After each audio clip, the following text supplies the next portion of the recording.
When the entire Riverside Medical Center's digital infrastructure collapsed during the city's worst blackout in decades, and backup generators failed one by one, the piece of obsolete equipment that everyone had mocked became the only thing standing between life and death for dozens of patients. But this story doesn't begin in that moment of crisis. It begins 6 months earlier, with a weathered Army medic who refused to throw away her grandfather's toolkit.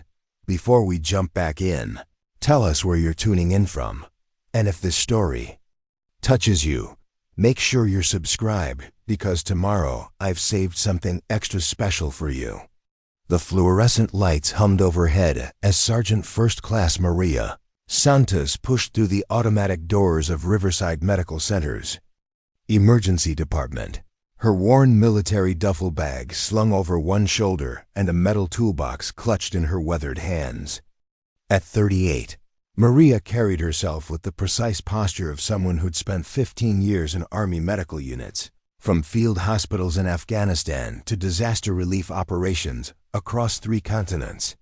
Her dark hair was pulled back in a regulation bun that had become habit, and her sharp brown eyes missed nothing as they swept across her new workplace. The emergency department buzzed with the controlled chaos of a Level 1 trauma center. Digital monitors displayed patient vitals in real time. Automated medication dispensers hummed quietly in the background, and tablet computers seemed to be in every nurse's hands. Everything was sleek, modern, and connected to the hospital's sophisticated digital network. It was exactly the kind of high-tech environment that Maria had heard about but rarely experienced during her military service. "You must be our new equipment technician," called out Dr. Jennifer Walsh, the emergency department director, approaching with a tablet in hand and a Bluetooth earpiece blinking blue against her ear. "Welcome to Riverside. I hope you're ready to jump into the 21st century. We've got some of the most advanced medical technology on the East Coast." Maria nodded respectfully, setting down her duffel bag, but keeping a firm grip on the metal toolbox. "Thank you, ma'am. I'm looking forward to learning your systems." Dr. Walsh's eyes drifted to the battered toolbox with its scratched metal surface and faded military stenciling. "Is that vintage equipment? We've got a fully stocked tech room with all the latest diagnostic tools and repair equipment. Everything's digital. Now most repairs are done through remote diagnostics or component replacement. This was my grandfather's toolkit from Korea and my father's from Vietnam," Maria explained, her voice carrying quiet pride. "I've added to it over the years. These tools have served 3 generations of medics and never let us down." A small group of technicians had gathered nearby, drawn by the conversation. Jake Morrison, the lead IT specialist, stepped forward with a friendly but condescending smile. "That's really cool history, but honestly, most of our equipment repairs are done through software updates or swapping out circuit boards. We've got diagnostic tablets that can identify problems faster than any manual inspection." Maria opened the toolbox, revealing an array of carefully maintained analog instruments, voltage meters with needle gauges, manual pressure testers, mechanical calipers, and tools that looked like they belonged in a museum rather than a modern hospital. Each tool was meticulously clean and organized, wrapped in soft cloth or secured in custom-fitted foam slots. "Wow," laughed Ashley Chun, one of the younger biomedical technicians. "Do those actually still work? I mean, everything here runs on computerized diagnostics. We can troubleshoot most issues remotely before we even touch the equipment." Maria's jaw tightened slightly, but her voice remained steady. "These tools have diagnosed problems that computer systems missed. Sometimes the old ways reveal things that digital diagnostics can't detect." "Like what?" challenged Marcus Rodriguez, another technician, genuinely curious but skeptical. "Our systems can run comprehensive diagnostics on every piece of equipment. In the hospital, we get real-time alerts for any anomalies, predictive maintenance schedules, and automatic fault reporting. Vibrations that indicate bearing wear before sensors detect it," Maria replied, pulling out a stethoscope with a particularly large chest piece. Temperature variations that digital sensors round off but indicate component stress. Electrical fluctuations that fall within normal parameters but suggest impending failure. Jake chuckled, not unkindly. Look, I respect the military experience, but we're dealing with equipment that costs hundreds of thousands of dollars and requires FDA certification for repairs. We can't rely on, well, instinct and old-fashioned tools when lives are on the line. Dr. Walsh, sensing the potential for tension, stepped in diplomatically. Maria, why don't you spend your first week shadowing our team? Learn our protocols and procedures. I'm sure you'll find our approach very efficient. As the group dispersed, Maria found herself alone with her toolbox in the middle of the gleaming emergency department. Around her, the symphony of modern medicine played out: ventilators breathing for critically ill patients, cardiac monitors beeping steadily, and the quiet hum of countless electronic devices working in perfect digital harmony. Every machine was connected to the hospital's central monitoring system, every alarm routed through computerized protocols, every malfunction logged and analyzed by sophisticated software. She spent the rest of her first day following Jake and co-function, his team, watching as they used tablet computers to run diagnostic routines on various pieces of equipment. The process was undeniably efficient. Plug in the diagnostic tablet, run the software, receive a detailed report, and either apply a software fix or order replacement parts. When a ventilator in the ICU reported a minor fault, Jake had it diagnosed and repaired within 20 minutes using nothing but his tablet and a replacement circuit board. See, Jake explained proudly. The system flagged the potential issue 3 days ago, ordered the replacement part automatically, and scheduled the maintenance window. We fixed it before it could impact patient care. Maria nodded appreciatively.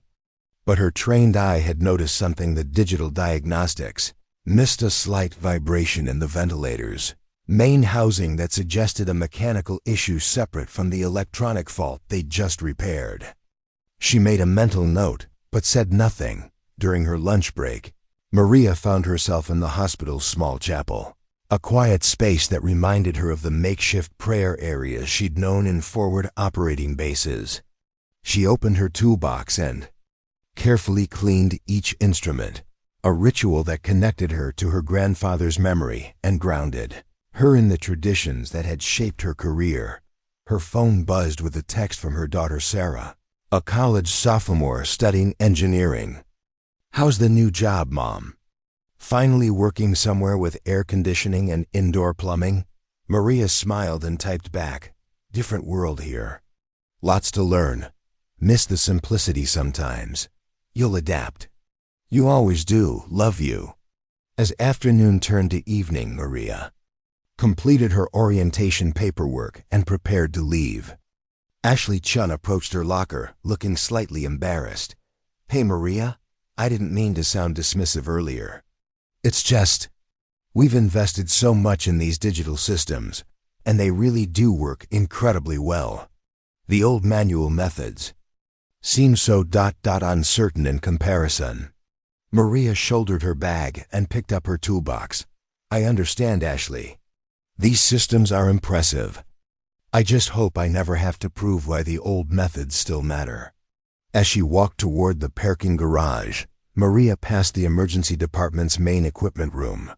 Through the glass doors, she could see dozens of critical machines: ventilators, defibrillators, dialysis units, and cardiac monitors, all connected by a web of cables to the hospital's central monitoring system.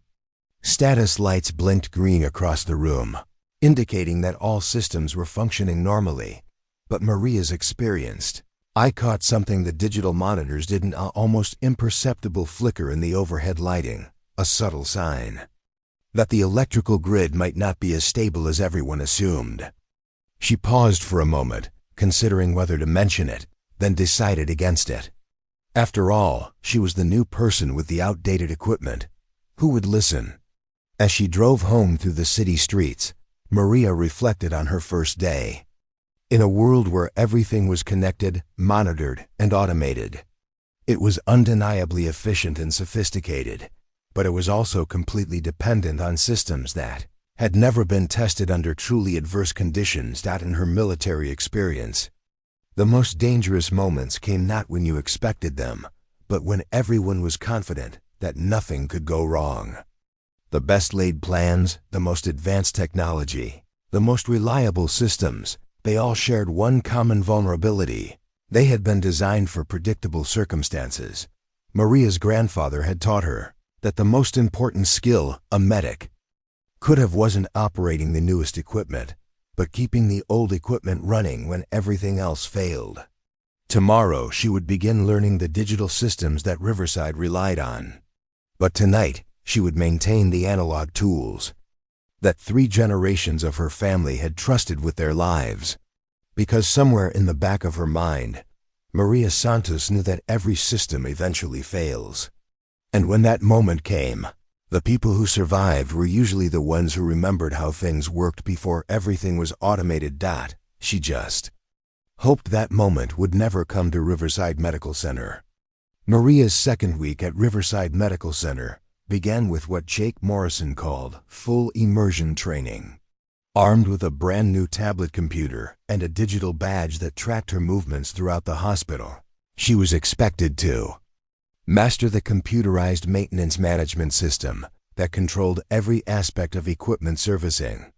The CMM, as everyone called it, was a marvel of modern efficiency that scheduled preventive maintenance, tracked repair histories, managed inventory, and even predicted equipment failures before they occurred. This system is basically foolproof, Jake explained enthusiastically as they stood in the central equipment monitoring room. Wall-mounted displays showed the real-time status of every critical device in the hospital, over 3,000 pieces of equipment, represented by green, yellow, and red indicators. Everything reports back automatically. If a ventilator's filter needs changing, we know 3 days in advance. If a defibrillator shows irregular charging patterns, we get an alert before it affects patient care. Maria watched the displays with professional interest, noting how each device was categorized, prioritized, and monitored. The system was undeniably sophisticated, but her military experience had taught her to always look for single points of failure. What happens if the central monitoring goes down? Redundancy, Ashley Chun answered, joining them with her own tablet. We've got backup servers, emergency power systems, and even satellite internet connectivity. The hospital spent $12 million on this infrastructure. It's designed to never fail. The morning's first assignment was routine maintenance on the cardiac catheterization lab's imaging equipment, a $500,000 system that could map coronary arteries in real time during surgical procedures. Jake pulled up the work order on his tablet, which displayed a comprehensive maintenance checklist generated by the manufacturer's diagnostic software. "See, this is why the old manual methods are obsolete," Jake said, showing Maria the screen. "The system tells us exactly what to check, in what order, with precise specifications for each component. No guesswork, no missing steps, no human error." Maria followed Jake through the automated maintenance routine, watching as he connected his tablet to the imaging system and ran a series of diagnostic protocols. The machine's internal computers ran self-tests on dozens of subsystems, checking calibration, verifying software integrity, and measuring performance against factory specifications. Within 20 minutes, the tablet displayed a green check mark and generated a certified maintenance report. "That's it?" Maria asked, genuinely surprised. "In the Army, we'd spend hours manually checking each component, testing backup systems, and verifying mechanical tolerances." "That's the beauty of modern technology," Jake replied, already moving to the next scheduled maintenance item. "Why spend hours on manual checks when the computer can do the same job in minutes with greater accuracy?" But as they prepared to leave, Maria noticed something that the digital diagnostics had missed. The imaging system's cooling unit was running, But there was a subtle vibration in the mounting brackets that suggested the fan bearings were wearing unevenly. She pulled out her grandfather's stethoscope and listened to the unit's operation. Hearing a faint, irregular rhythm that indicated impending mechanical failure. "The cooling fan's going to fail within the next few weeks," Maria said, making a note in her personal logbook. "The bearings are wearing asymmetrically." Jake looked at his tablet screen, which showed all cooling systems operating within normal parameters. "The diagnostics say everything's fine. Fan speed, temperature control, vibration sensors all green across the board. The sensors measure overall vibration, but they don't detect bearing wear patterns," Maria explained, offering Jake the stethoscope. "Listen to the difference between the intake and exhaust fans." Jake accepted the stethoscope skeptically, but after a moment of listening, his expression changed. There was indeed a subtle difference in the sound patterns, a slight irregularity that the digital sensors hadn't flagged because it fell within acceptable tolerances. "Interesting," Jake admitted, "but the system would alert us long before any actual failure occurred. The predictive algorithms are designed to catch these things." As they moved through the hospital conducting scheduled maintenance, Maria began to develop a concerning picture of over-reliance on automated systems. In the surgical suite, she noticed that backup generators hadn't been manually tested in over a year because the computer monitoring showed they were functional. In the pharmacy, automated medication dispensers had never been opened for physical inspection because their self-diagnostic routines reported no issues. When was the last time someone manually verified these systems? Maria asked Ashley during lunch in the hospital cafeteria. "That's what the computers are for," Ashley replied, scrolling through maintenance reports on her tablet. "Manual verification is inefficient and introduces human error. These systems monitor themselves continuously, which is far more reliable than periodic human inspection." Maria felt a growing unease as she considered the implications. In military field hospitals, redundancy meant having multiple ways to accomplish the same task, not just multiple computers monitoring the same system. If the computerized diagnostics failed, there was no backup method for assessing equipment status. That afternoon, Maria was assigned to shadow Dr. Patricia Williams, the hospital's chief of biomedical engineering, during her weekly equipment review meeting. The conference room was filled with department heads, all armed with tablets displaying colorful graphs and statistical reports. "Our equipment reliability metrics continue to exceed industry standards," Dr. Williams announced proudly. "Unscheduled downtime is down 30% from last year. Predictive maintenance has prevented over 200 potential failures, and our total cost of ownership has decreased despite expanding our equipment inventory." The department heads nodded approvingly as Dr. Williams clicked through slides showing uptime percentages, maintenance efficiency ratings, and cost-benefit analyses. Everything was quantified, optimized, and trending in the right direction. There any concerns about system dependencies?" Maria asked during the question period, immediately drawing attention as the new team member Dr. Williams smiled patiently. "Our systems are designed with multiple layers of redundancy. We've never experienced a system-wide failure, and our vendors provide 24/7 remote support for any issues that might arise. But what if the monitoring systems themselves fail?" Maria pressed. "How would we know if equipment was malfunctioning if the digital diagnostics weren't working?" Several department heads exchanged glances, and Maria sensed she was asking questions that challenged fundamental assumptions about their operations. "That's why we have backup monitoring systems," Jake interjected, clearly trying to help his new colleague avoid seeming troublesome. "And emergency protocols that would allow us to operate essential equipment manually if needed." After the meeting, Dr. Williams approached Maria privately. "I understand you have extensive military experience, and I appreciate the caution that background brings." But you need to understand that this isn't a field hospital. We're operating in a controlled environment with stable power, reliable communications, and vendor support. The scenarios you're concerned about simply don't apply here. That evening, Maria returned to her small apartment and sat at her kitchen table with her grandfather's toolkit spread before her. Each tool represented decades of experience in environments where failure wasn't just inconvenient, it was deadly. Her grandfather had served in Korea, where medical units operated without reliable power or communications. Her father had worked in Vietnam, where equipment failures could mean the difference between life and death for wounded soldiers. She picked up a manual pressure gauge that her grandfather had used to test oxygen systems when electronic monitors weren't available. The brass fittings were worn smooth from decades of use, but the mechanism was still precise and reliable. No batteries, no software, no network connectivity required. Her phone rang, displaying her daughter Sarah's contact information. "Hey Mom, how's the new job going? Getting used to working with all that fancy equipment?"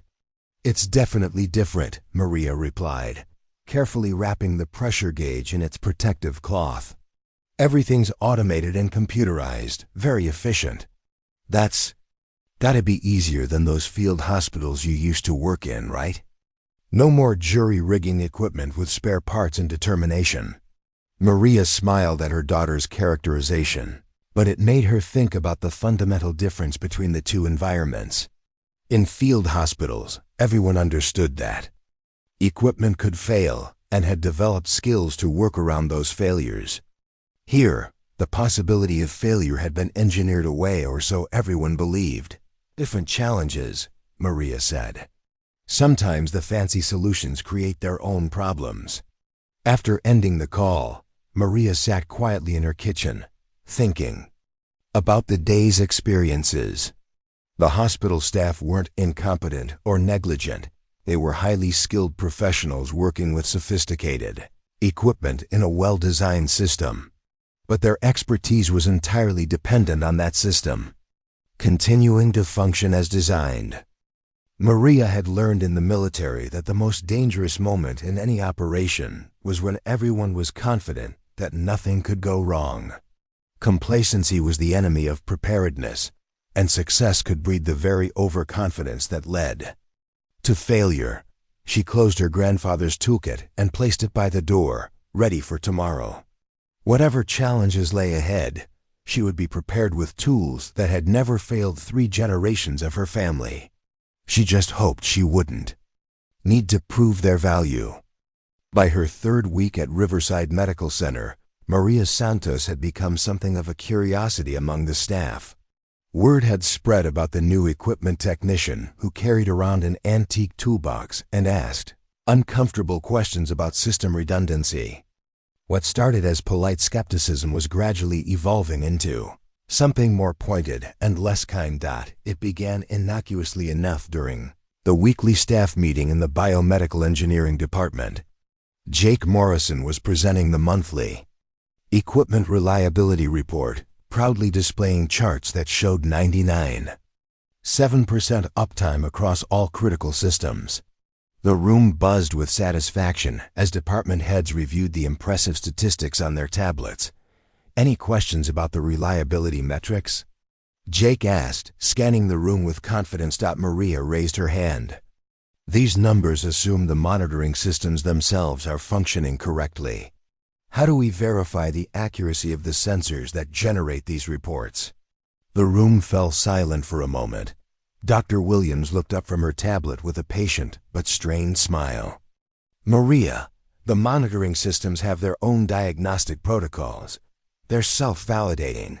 But what validates the validators?" Maria pressed. "In military operations, we always had independent verification methods for critical systems."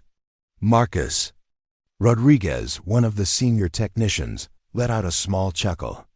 "This isn't a war zone, Maria. We're not running equipment with duct tape and spare parts. These systems are designed by teams of engineers and tested under every conceivable scenario." "Every conceivable scenario they could think of," Maria replied quietly. But scenarios have a way of exceeding our conception. After the meeting, Maria overheard a conversation between Ashley Chen and two other technicians near the coffee machine. "She's got a point about verification," Ashley was saying, "but it's just not practical to manually check everything when the computers do it faster and more accurately." "It's like she doesn't trust technology," replied David Park, a younger technician who had joined the team straight from engineering school. "I mean, I get that the military probably used older equipment, but this is 2024. We've moved past the need for all that manual stuff." "Maybe it's a generational thing," suggested the third technician, Lisa Martinez. "She's probably just not comfortable with how advanced everything has become." Maria pretended not to hear as she passed by, but the comment stung. She wasn't opposed to technology, she simply understood its limitations in ways that people who had never experienced system failures couldn't appreciate. The mockery became more overt during the routine maintenance call to the intensive care unit. A ventilator had triggered a minor alarm, and Jake's tablet indicated a simple calibration issue that could be resolved remotely. But Maria noticed that the ventilator's backup battery indicator showed a slight variance from the digital readout displayed on Jake's screen. "The backup battery might not be holding a full charge," Maria observed, pulling out a manual voltmeter from her toolkit. The digital display rounds to the nearest percentage, but the actual voltage suggests it's only at about 87% capacity. Jake glanced at his tablet, which showed the battery at 90%. "The system would alert us if there was a significant discrepancy. A few percentage points don't matter. The battery is well within acceptable parameters." Maria connected her voltmeter to the battery terminals, and the analog needle settled at 12.2 volts, definitely lower than the 12.5 volts that represented a fully charged state. In a power failure, that difference could mean 20 minutes less backup time. "20 minutes that we'd never need," Jake replied, his patience clearly wearing thin. "Because we have backup generators, UPS systems, and emergency power from the grid, you're solving problems that don't exist." Dr. Karen Stevens, the ICU director, had been listening to the exchange with growing concern. "Is there actually a problem with this ventilator?" she asked, clearly worried about her patient's safety. "No, ma'am," Jake assured her quickly. "The ventilator is functioning perfectly. This is just a philosophical difference about maintenance approaches." As they left the ICU, Jake turned to Maria with visible frustration. "Look, I appreciate that. You want to be thorough, but you're making people nervous with all this doom and gloom stuff about system failures. These doctors and nurses have enough to worry about without us creating problems that aren't there." That afternoon, Maria discovered that her colleagues had started a group chat called Museum Maintenance. Ashley showed her the conversation on her phone, thinking it was harmless fun. "Check this out," Ashley said, scrolling through messages. "Jake started documenting all your vintage solutions to modern problems." The chat was filled with photos of Maria's toolkit, accompanied by captions like, "Today's Antique of the Day," "A Manual Pressure Gauge," and "Breaking News, Santos discovers electricity with analog voltmeter." The messages weren't malicious, but they clearly positioned Maria as an amusing anachronism in a modern workplace. "They're not being mean," Ashley said, noticing Maria's expression. "It's just, you have to admit, some of your concerns seem a bit paranoid, like you're preparing for the apocalypse." The situation escalated during a department training session on the hospital's new predictive maintenance software. The vendor's representative, a polished young woman named Jennifer Liu, was demonstrating how artificial intelligence could identify potential equipment failures weeks before they occurred. "The system analyzes thousands of data points in real time," Jennifer explained, clicking through impressive graphs and charts. "Vibration patterns, temperature fluctuations, power consumption variations, everything is monitored and compared against machine learning models trained on millions of hours of equipment operation," Maria raised her hand. What happens if the AI system makes an incorrect prediction? How do we verify its assessments? Jennifer smiled condescendingly. The system is trained on far more data than any human could process. Its accuracy rate is over 95%, which is significantly better than manual inspection methods. But that means it's wrong 5% of the time, Maria pointed out. How do we identify those cases? Statistical outliers are continuously refined through machine learning, Jennifer replied, her tone suggesting the question was naive. The system improves itself automatically. Jake decided to support his colleague, but ended up making things worse. Maria comes from a military background where they had to rely on basic tools and manual methods. She's still adjusting to how much more sophisticated civilian healthcare technology has become. The comment drew chuckles from around the room, and Maria felt her face flush with embarrassment. She wasn't some technophobic veteran struggling to adapt to modern society. She was a trained professional pointing out genuine vulnerabilities that others chose to ignore.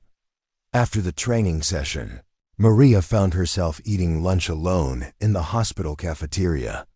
She watched through the windows as construction crews worked at expanding the hospital's data center, adding more servers and cooling systems to support the growing digital infrastructure. Every aspect of patient care was becoming more dependent on interconnected computer systems, yet no one seemed concerned about what would happen if those systems failed simultaneously. Her phone buzzed with a text message from her daughter. "Hope work is going better. Mom, remember, you've handled way tougher situations than a bunch of computers." Maria smiled sadly as she typed back, "The computers aren't the problem. It's convincing people that they can fail." That evening, Maria attended a continuing education seminar on emergency preparedness. The presenter, a disaster management expert from FEMA, discussed lessons learned from recent hospital failures during natural disasters. Maria was struck by how many of the failures involved over-reliance on sophisticated systems that had never been tested under extreme conditions. The most resilient hospitals during Hurricane Maria weren't the ones with the most advanced technology, the presenter explained. They were the ones whose staff could maintain operations when the technology failed.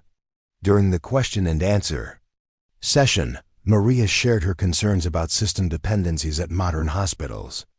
Several attendees nodded in agreement, but she noticed that most of her Riverside colleagues looked uncomfortable with the discussion. As they walked back to the parking garage, Marcus Rodriguez shook his head in frustration.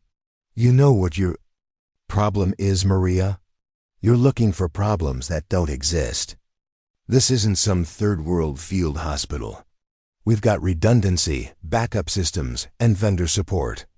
All this paranoia about system failures is just creating unnecessary anxiety." "I'm not being paranoid," Maria replied calmly. "I'm being prepared." "There's a difference, is there?" Marcus shot back. "Because from where I sit, it looks like you're so stuck in the past that you can't appreciate how far we've come." As Maria drove home that night, she reflected on the growing isolation she felt at work. Her colleagues weren't bad people. They were dedicated professionals who genuinely believed in the systems they maintained. But their confidence was built on the assumption that complex systems would continue to function as designed, an assumption that Maria's military experience had taught her was dangerously naive. She thought about her grandfather, who had maintained life-saving equipment in Korea with nothing but basic tools and hard-won experience. He had taught her that the most important skill in any crisis wasn't operating the newest equipment, but keeping the old equipment running when everything else failed. Tomorrow, she would continue to do her job professionally and competently, regardless of her colleagues' attitudes. But she would also continue to maintain her analog tools and trust her instincts about system vulnerabilities. Because somewhere deep in her gut, Maria Santos knew that Riverside Medical Center's digital infrastructure was more fragile than anyone wanted to admit. And when that fragility was finally exposed, she intended to be ready. Despite the growing mockery from her colleagues, Maria Santos refused to abandon the principles that had guided her through 15 years of military service. Each morning, she arrived at Riverside Medical Center with her grandfather's toolkit in hand, methodically conducting the manual inspections that others had dismissed as obsolete. What her colleagues saw as stubborn adherence to outdated methods, Maria understood as the foundation of true preparedness. The museum maintenance group chat had grown to include nearly everyone in the biomedical engineering department. Photos of Maria's analog instruments appeared daily, accompanied by increasingly creative captions. Her manual blood pressure cuff became ancient artifact, measures pressure without Wi-Fi. Her mechanical torque wrench was labeled prehistoric tool, requires actual muscle power. The jokes weren't cruel, but they served to reinforce the perception that Maria was hopelessly out of touch with modern healthcare technology. Maria chose to respond to the mockery with quiet professionalism. When Jake Morrison joked about her archaeological expedition through the hospital's equipment rooms, she simply nodded and continued her work. When Ashley Chun suggested that Maria's methods belonged in a history museum, Maria smiled and made another entry in her handwritten logbook, a practice that had also become a source of amusement among her digital native colleagues. You know, they make apps for that, right? David Park had commented one afternoon, watching Maria record equipment readings in her worn leather notebook. Cloud-based maintenance logs with automatic backup and real-time synchronization across all devices. Paper doesn't crash, Maria had replied simply, continuing to write in her careful, precise handwriting. But beneath the surface of collegial ribbing, Maria was documenting a pattern of small discrepancies that the hospital's sophisticated monitoring systems consistently missed.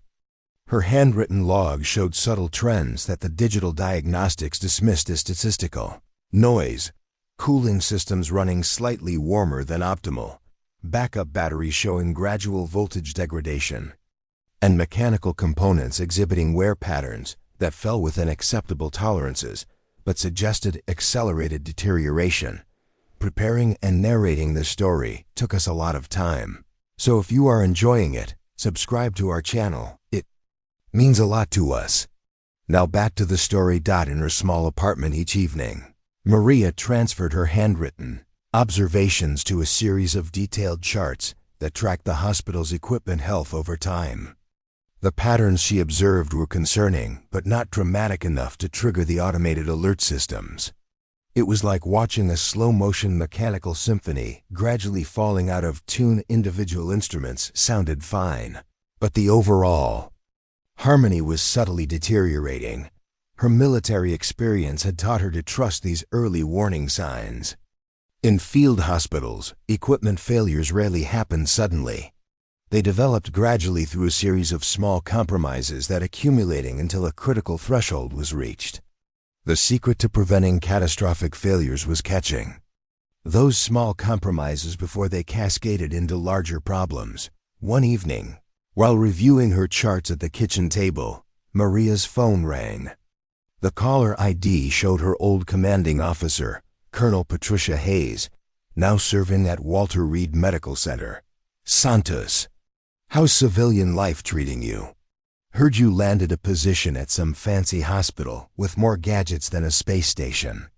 Maria smiled, grateful for the familiar voice. It's definitely an adjustment, Colonel. Everything here runs on computers and automation, very different from what we were used to. I bet. We just went through a cybersecurity exercise here that knocked out our digital systems for 12 hours. Amazing how quickly the young medics panic when they can't rely on their tablets and automated monitors. Had to break out the old manual equipment to keep critical patients stable. The conversation crystallized something that had been nagging at Maria for weeks. Colonel, how often do we train for system-wide failures in civilian hospitals? That's a good question. Most civilian facilities assume their redundancy is sufficient. They've got backup generators, redundant networks, multiple vendors. But they rarely test what happens when multiple systems fail simultaneously. Military medical units train for that scenario regularly because we know Murphy's Law is always waiting for the worst possible moment. After ending the call, Maria sat staring at her charts with a growing sense of unease. Riverside Medical Center had impressive redundancy for individual system failures, but no one had seriously considered what would happen if the hospital faced multiple simultaneous failures. The digital monitoring systems, backup generators, network infrastructure, and automated equipment all shared common vulnerabilities that could create cascading failures under the right circumstances. The next morning, Maria decided to conduct an informal assessment of the hospital's preparedness for system-wide failures. She began by mapping the interdependencies between critical systems, noting which backup systems relied on the same infrastructure as the primary systems they were meant to replace. What she discovered was troubling. The backup generators were controlled by the same computerized monitoring system that managed the primary electrical grid. The redundant network infrastructure shared common switching equipment that could create a single point of failure. The automated equipment that everyone relied on had no manual override capabilities. If the computer controls failed, the machines simply stopped working. "You're at it again with the doomsday scenarios," Jake observed, finding Maria sketching system diagrams in the equipment room. "What catastrophe are you preparing for now?" "I'm trying to understand what happens if we lose multiple systems simultaneously," Maria explained, showing him her hand-drawn network map. The digital monitoring, backup power, and automated equipment all share common dependencies. Jake studied the diagram with growing impatience. "Maria, these are engineered systems with multiple layers of redundancy. The probability of simultaneous failures across multiple domains is essentially zero. You're solving problems that exist only in your imagination." "Every system fails eventually," Maria replied calmly. "The question isn't whether, it's when and how many at once." Dr. Williams happened to overhear the conversation as she passed by the equipment room. "Miss Santos, I need to speak with you privately." In her office, Dr. Williams closed the door and sat across from Maria with a concerned expression. "I've been getting feedback from several staff members about your approach to equipment maintenance. They're saying you're creating anxiety about system reliability that's affecting morale." Maria chose her words carefully. "I'm simply conducting thorough assessments of our equipment and identifying potential vulnerabilities." "Isn't that what we're supposed to do?" "Within reason, yes. But your colleagues feel that you're being excessively pessimistic about systems that have proven themselves reliable over years of operation. The constant questioning of our infrastructure is creating doubt where none is warranted." "With respect, Dr. Williams, doubt isn't always a bad thing. Healthy skepticism about system reliability can prevent overconfidence that leads to unpreparedness." Dr. Williams leaned forward, her tone becoming more direct. "Maria, I hired you because of your military experience and technical expertise. But I need you to understand that this hospital operates in a stable, predictable environment. We're not running a field hospital in a combat zone. The scenarios you're concerned about simply don't apply here." "Systems fail regardless of environment," Maria replied quietly. "The more complex and interdependent they become, the more catastrophic those failures can be. I'm going to ask you to focus on your assigned maintenance tasks and stop conducting unauthorized assessments of hospital infrastructure. Your job is to maintain equipment according to established protocols, not to redesign our entire approach to system redundancy." As Maria left Dr. Williams' office, she felt the weight of professional isolation settling over her like a heavy blanket. She was surrounded by competent, well-meaning people who had built their careers around systems that had never truly been tested under extreme conditions. Their confidence wasn't malicious. It was simply uninformed by the kind of experience that taught humility about technological reliability. That afternoon, Maria received a text message from her daughter, saw a news story about a hospital in Texas, that lost power for 6 hours during a storm. All their digital systems went down. Made me think of your concerns about backup systems. Stay strong, Mom. Your experience matters even if others don't see it yet. The message reminded Maria that her concerns weren't paranoid fantasies.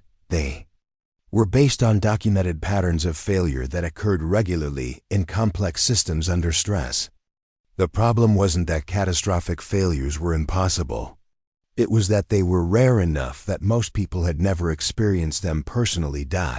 As she packed up her toolkit at the end of the day, Maria made a decision. She would continue to do her job professionally and competently, maintaining equipment according to established protocols.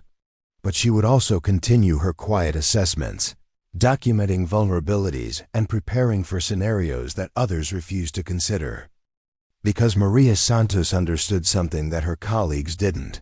The most dangerous failures were always the ones that everyone agreed couldn't happen.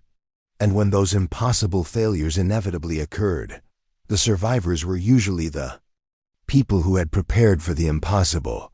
She just hoped that when that moment came, someone would listen to the woman with the antique toolkit who had been preparing all along. The morning of Maria's 6th week at Riverside Medical Center began with an email that made her stomach drop. The subject line read, "Mandatory Performance Review Meeting," and the sender was Dr. Patricia Williams.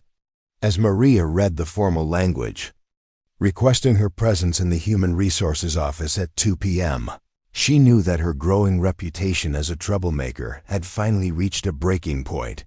The museum maintenance group chat had evolved beyond harmless jokes into something more pointed and personal. Screenshots of Maria's handwritten logs had been shared with captions like, "Breaking, Santos discovers pencils still work without batteries," and "Ancient wisdom, Maria predicts equipment failure using mystical experience instead of data analytics." What had started as workplace humor was now edging toward professional harassment. That morning's staff meeting provided a stark illustration of how isolated Maria had become within the department. Jake Morrison was presenting the monthly efficiency report, proudly displaying metrics that showed Riverside's biomedical engineering department was operating at peak performance. Maintenance costs were down, equipment uptime was at an all-time high, and response times to service calls had improved by 15%. Our predictive maintenance algorithms have prevented 43 potential equipment failures this month, Jake announced to appreciative nods from the assembled staff. The AI-driven diagnostic systems are identifying problems an average of 12 days before they would affect patient care. Maria raised her hand, knowing she was about to make herself even more unpopular. What about the false negatives? How many actual problems are we missing because they don't fit the algorithm's predictive models? The room fell uncomfortably silent. Dr. Williams looked up from her tablet with barely concealed irritation.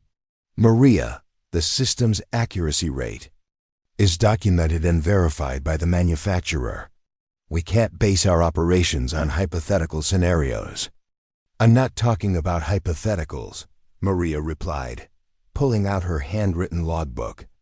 "I've documented 17 instances over the past month where manual inspection revealed problems that the digital diagnostics missed. Small things, but they're trending toward larger issues." Marcus Rodriguez shook his head dismissively. "Those problems you found were all within acceptable tolerances. The systems flagged them appropriately as non-critical. You're essentially complaining that the computers are too smart." "No," Maria said firmly. "I'm saying that acceptable tolerances can accumulate into unacceptable failures when multiple systems are stressed simultaneously." Ashley Chun spoke up, her tone more frustrated than usual.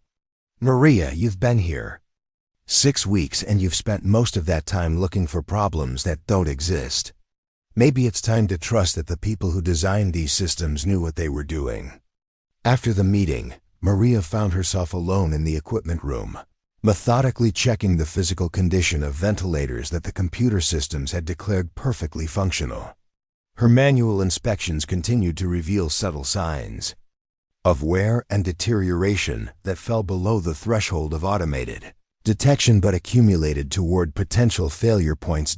As she tested backup battery voltage on a cardiac monitor, David Park entered the room with his tablet and a smirk.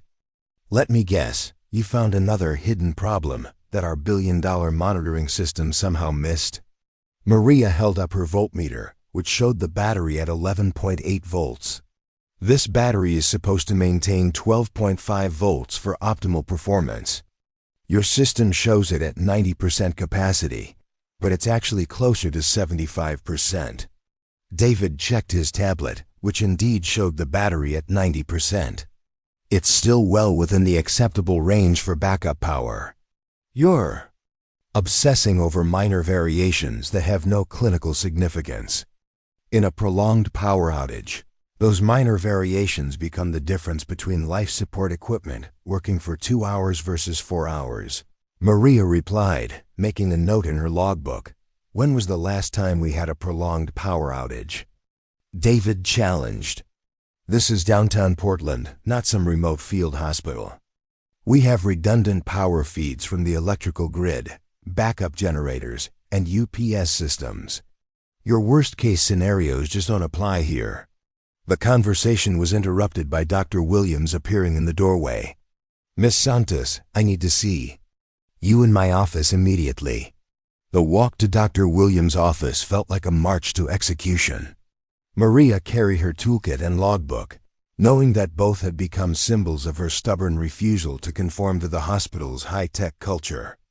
When they reached the office, Maria was surprised to find Sandra Lopez, the Human Resources Director, waiting with a thick folder and a serious expression.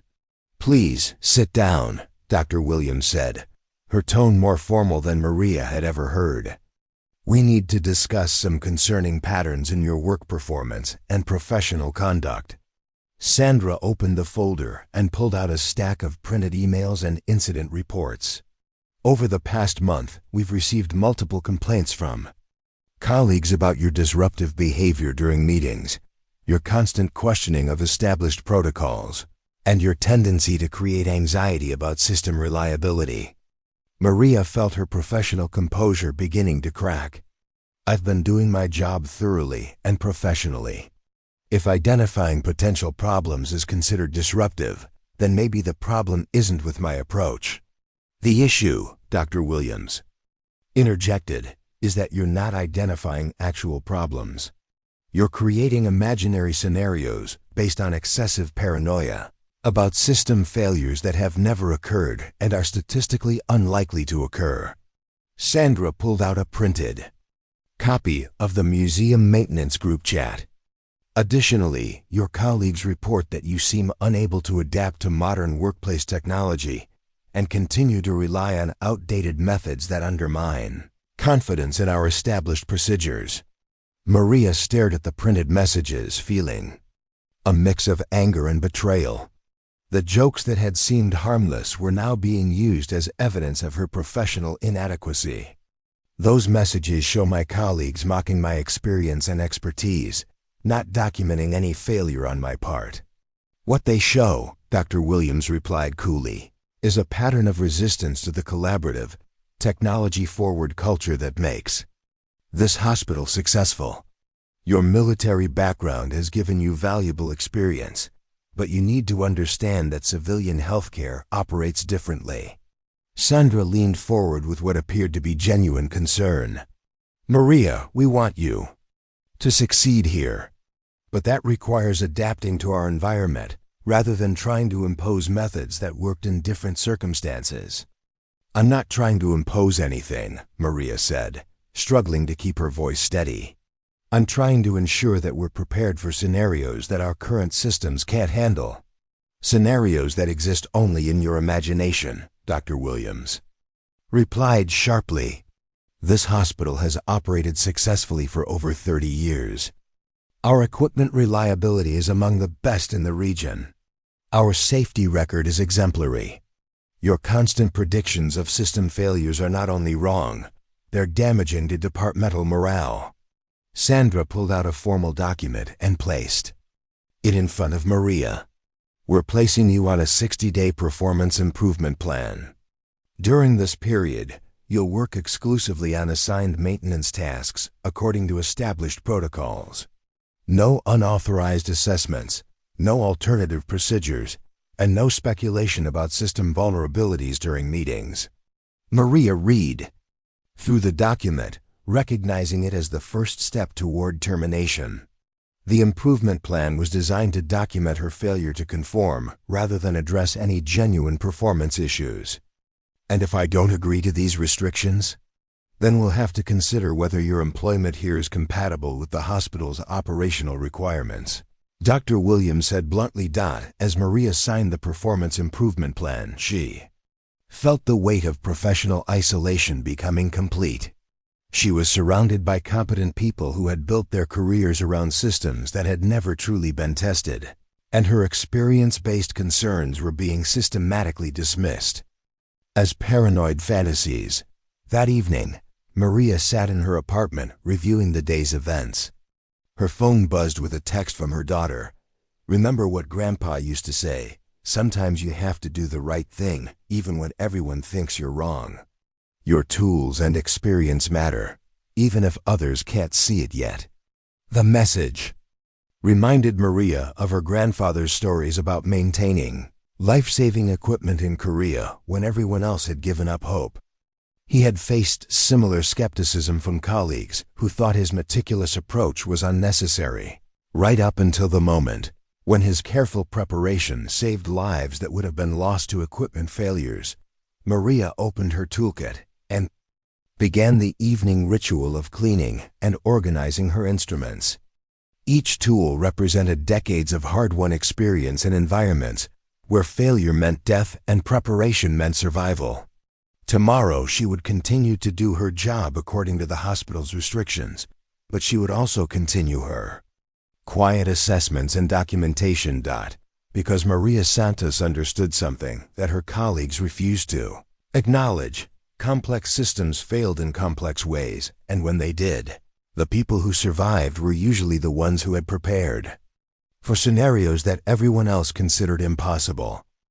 The performance improvement plan might limit her official activities, but it couldn't stop her from being ready when the impossible finally happened. Operating under the constraints of her performance improvement plan, Maria Santos found herself walking a precarious tightrope between professional compliance and personal conviction. For 2 weeks, she had dutifully followed established protocols, used only approved diagnostic tools, and kept her concerns about system vulnerabilities to herself.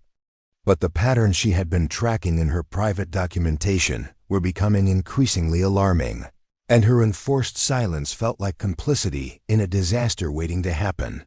The museum maintenance group chat had evolved into something more vindictive following news of Maria's performance review. Messages now included photos of her working with captions like, "Santos finally learns to use a tablet," and "Breaking, ancient warrior adapts to 21st century." The jokes had lost any pretense of collegiality and become a form of professional hazing designed to reinforce her status as an outsider who had been properly disciplined. Jake Morrison had taken particular satisfaction in Maria's reduced circumstances. During the morning equipment briefings, he made pointed comments about the importance of following established procedures and trusting proven systems. While making eye contact with Maria, the message was clear: conform or leave. But despite the workplace hostility, Maria's trained eye continued to observe troubling trends that the hospital's sophisticated monitoring systems consistently missed. The subtle electrical fluctuations she had noticed during her first week were becoming more pronounced. Backup battery capacities across multiple systems were degrading faster than predicted. Cooling systems were running warmer and working harder to maintain target temperatures. Most concerning of all, these problems were occurring in patterns that suggested common underlying causes rather than isolated equipment aging. During her lunch break, Maria retreated to the hospital's small chapel where she could review her handwritten logs without attracting attention. The data painted a picture of a complex system under increasing stress, with multiple interdependent components approaching failure thresholds simultaneously. In military terms, it looked like the classic preconditions for cascading failure, a scenario where multiple small problems combined to create a catastrophic collapse. Her concerns were validated by an unexpected source when Dr. Emily Rodriguez, the hospital's chief information officer, approached her table in the cafeteria one afternoon. Dr. Rodriguez was known for her technical expertise and had been notably absent from the chorus of voices dismissing Maria's concerns. "Mind if I sit?" Dr. Rodriguez asked, carrying her lunch tray and a tablet. "I've been wanting to talk with you about some observations I've been making." Maria nodded, grateful for any colleague who might understand her perspective. Dr. Rodriguez sat down and lowered her voice. "I've been monitoring network performance metrics, and I'm seeing some patterns that concern me. Nothing dramatic enough to trigger alerts, but subtle degradations in response times and occasional packet loss that suggest infrastructure stress." Maria felt a surge of validation. "I've been tracking similar patterns in the physical systems. Small anomalies that fall within acceptable tolerances individually, but seem to be trending toward larger problems." "That's exactly what I'm seeing," Dr. Rodriguez confirmed, pulling up graphs on her tablet. "Our network monitoring systems are designed to catch obvious failures, but they're not sensitive to gradual systemic degradation. It's like watching a foundation develop hairline cracks. Each crack is insignificant, but collectively they indicate structural problems." Maria pulled out her logbook and showed Dr. Rodriguez her hand-drawn charts tracking electrical stability, cooling system performance, and backup power capacity across different hospital zones. "The pattern suggests that our infrastructure is operating closer to its limits than anyone realizes." Dr. Rodriguez studied the charts with growing concern. "These correlate with what I'm seeing in network performance. If we're experiencing stress across multiple infrastructure domains simultaneously." She trailed off, clearly understanding the implications. "A cascading failure becomes possible," Maria finished. "One system fails, creates stress on others, which fail and create more stress, until the whole network collapses." "Have you shared this analysis with Dr. Williams?" Dr. Rodriguez asked. Maria gave her a meaningful look. "I'm on a performance improvement plan for raising exactly these kinds of concerns. Apparently, questioning system reliability is considered disruptive to departmental morale." Dr. Rodriguez frowned, clearly disturbed by the information. "That's problematic. These are legitimate technical concerns that deserve serious consideration." Their conversation was interrupted by Ashley Ching approaching their table with a tablet and an amused expression. "Maria, there you are." "Jake's looking for you. Something about a ventilator in the ICU that's showing minor irregularities. He wants you to run the standard diagnostic protocol, the approved one that uses actual modern equipment instead of antique tools." The condescending tone made Maria's jaw tighten, but she simply nodded and gathered her things. As she stood to leave, Dr. Rodriguez caught her arm. "We should continue this conversation," she said quietly. "Your concerns deserve to be heard by someone with the authority to act on them." The ventilator issue in the ICU turned out to be exactly the kind of subtle problem that Maria had been predicting. The machine's computer diagnostics showed all systems functioning normally, but Maria's trained ear detected a slight irregularity in the breathing cycle timing that suggested mechanical wear in the valve assembly. When she mentioned this to Jake, he dismissed it as insignificant.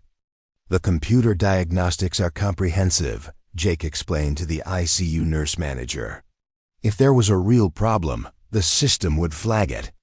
What Santos is describing is just normal mechanical variation that falls within acceptable parameters."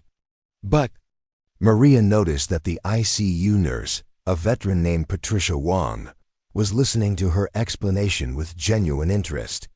How can you tell the difference between normal variation and developing problems? Nurse Wong asked. Experience and manual testing, Maria replied. Pulling out her mechanical stethoscope despite knowing it would likely be reported as another violation of her performance plan. This sound pattern indicates that the valve timing is drifting outside optimal ranges. Nurse Wong listened through the stethoscope, her expression changing as she heard the irregularity that Maria had identified. I've been noticing that this ventilator seems to require more frequent adjustments than the others. The computer says everything's fine, but something feels off. Jake's impatience was becoming visible. Feelings and intuition aren't valid diagnostic methods in modern healthcare. We rely on objective measurements and data-driven analysis, not subjective impressions. Sometimes subjective impressions detect problems that objective measurements miss, Maria replied calmly. That's why experienced technicians conduct manual inspections in addition to automated diagnostics. Not anymore, Jake said firmly. Our protocols are clear about using approved diagnostic procedures. Your performance improvement plan specifically prohibits unauthorized testing methods. As they left the ICU, Maria felt the weight of frustration and professional isolation pressing down on her. She was watching a complex system approach failure, while being systematically prevented from taking the steps necessary to prevent disaster. Her colleagues' confidence in their digital systems was absolute, but that confidence was based on the assumption that technology was infallible, an assumption that Maria's military experience had proven dangerously naive. That evening, Maria received a phone call from Dr. Rodriguez. I've been thinking about our conversation today, and I want to schedule a formal meeting with hospital administration. Your technical concerns, combined with what I'm seeing in network performance, suggest infrastructure problems that need immediate attention. Are you sure you want to associate yourself with the troublemaker on a performance improvement plan? Maria asked. I'm an engineer first and a politician second, Dr. Rodriguez replied. If there are genuine technical problems, they need to be addressed regardless of internal politics. As Maria hung up the phone, she felt a glimmer of hope that someone in authority might finally listen to her concerns. But that hope was tempered by the knowledge that complex systems rarely failed on convenient schedules. Her documentation suggested that multiple infrastructure components were approaching critical thresholds simultaneously, and she had no way of predicting when those thresholds would be crossed.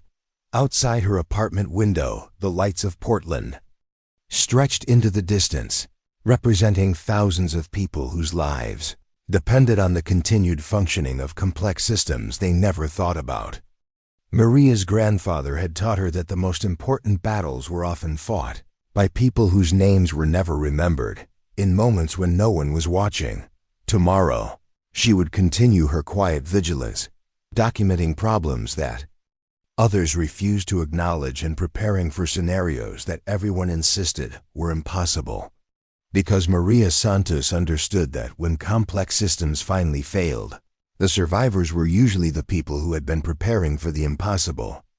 All along, the only question was whether anyone would listen to her when that moment finally arrived. The first sign of trouble came at 3:17 a.m. on a Tuesday morning in early October, when Maria Santos was awakened by her emergency pager buzzing insistently on her nightstand. As the on-call biomedical technician for the week, she was accustomed to middle-of-the-night calls for equipment malfunctions, but something about the urgent triple beep pattern made her instantly alert. She had learned in the military that certain sounds carried a weight of impending crisis that experienced professionals recognized instinctively. The message on her pager was brief but alarming. Multiple equipment failures ICU. Respond immediately. Wong Maria was dressed and driving toward Riverside Medical Center within 5 minutes, her grandfather's toolkit secured in the passenger seat and her mind racing through the possible scenarios that could cause multiple simultaneous failures in the hospital's most critical unit. The early morning streets of Portland were nearly empty, but Maria barely noticed the lack of traffic as she focused on the implications of what she might find. As she approached the hospital, Maria immediately noticed that something was seriously wrong. The exterior lighting was flickering intermittently, creating an eerie strobe effect across the parking lot. Emergency vehicles were arriving, not ambulances bringing patients, but utility trucks and generator trailers that suggested infrastructure problems. The sight confirmed her worst fears about the systemic vulnerabilities she had been tracking for weeks. Inside the hospital, the scene was controlled chaos. Emergency lighting had activated in several areas, casting harsh shadows that made the normally sterile environment feel ominous and unstable. Maria could hear the distant hum of backup generators struggling to maintain power to critical systems. But even that sound seemed irregular and strained. Nurse Patricia Wong met Maria at the ICU entrance, her usually calm demeanor replaced by barely controlled urgency. "Thank God you're here. We started losing equipment about an hour ago. First the central monitoring system went down, then backup power started fluctuating, and now we're getting cascade failures across multiple units." Maria followed Wong into the ICU, where she immediately understood the scope of the crisis. Half of the patient monitoring displays were dark or showing error messages. Several ventilators were running on battery power, their warning lights flashing red to indicate depleted backup systems. The central nursing station, normally a hub of digital activity, was operating with handheld equipment and paper charts as staff struggled to maintain patient care without their usual technological support. "Where's the rest of the biomedical team?" Maria asked, surveying the multiple equipment failures that surrounded them. "Jake's trying to restore the central monitoring system from the server room," Wong replied. "Ashley and Marcus are working on the backup generators with the facilities team. But none of the remote diagnostics are working, and half our equipment is showing faults that don't make sense." Maria knelt beside a ventilator that was displaying a confusing array of error messages while continuing to function mechanically. She pulled out her grandfather's stethoscope and listened to the machine's operation, immediately identifying the problem that the digital diagnostics had missed. "This isn't an electronic failure," she announced, opening her toolkit and retrieving a manual pressure gauge. "The compressed air system is losing pressure. The computer diagnostics are trying to compensate for mechanical problems with software solutions." Wong watched as Maria connected her analog pressure gauge to the ventilator's air supply line. The needle settled at 35 psi, well below the 50 psi minimum required for proper operation. The digital pressure sensors are showing normal readings because they're calibrated to trust the central monitoring system, but the actual mechanical pressure is insufficient. "Can you fix it?" Wong asked, glancing nervously at the patient whose life depended on the malfunctioning ventilator. Maria was already working, using mechanical bypass valves from her toolkit to reroute the air supply and manually adjusting pressure. Regulators that the hospital's automated systems had never been designed to operate independently. "This will stabilize it temporarily, but we need to understand why the central air pressure is dropping." As Maria moved between failed machines, applying manual fixes that her colleagues had never learned, she began to piece together the pattern of the crisis. The hospital's highly integrated digital systems were failing in exactly the cascading sequence she had predicted. Infrastructure stress had reached critical thresholds simultaneously across multiple domains, creating failures that the redundant systems couldn't handle because they all depended on the same underlying network. Dr. Jennifer Walsh, the emergency department director, appeared in the ICU looking frazzled and desperate. "Santos, thank God, we're getting equipment failures throughout the hospital. The IT team says it's some kind of network cascade, but we need someone who can keep the life support equipment running while they fix the computers." "The computers aren't going to fix this," Maria replied, testing backup battery voltage on a cardiac monitor with her analog voltmeter. This is a fundamental infrastructure failure. The digital systems are failing because the physical systems they depend on are failing. Dr. Walsh stared at Maria with growing understanding. You mean the problems you've been warning us about? The electrical grid instability, the cooling system stress, the backup power degradation, it's all connected, Maria confirmed, making manual adjustments to a dialysis machine that was struggling to maintain proper filtration pressure. The digital monitoring systems couldn't detect the cumulative effect because each individual component was still within acceptable tolerances. As if summoned by their conversation, Jake Morrison appeared in the ICU doorway, his usual confidence replaced by visible frustration and confusion. The central monitoring system is completely corrupted, he announced. All our diagnostic protocols are failing, and remote vendor support can't connect to troubleshoot the problems.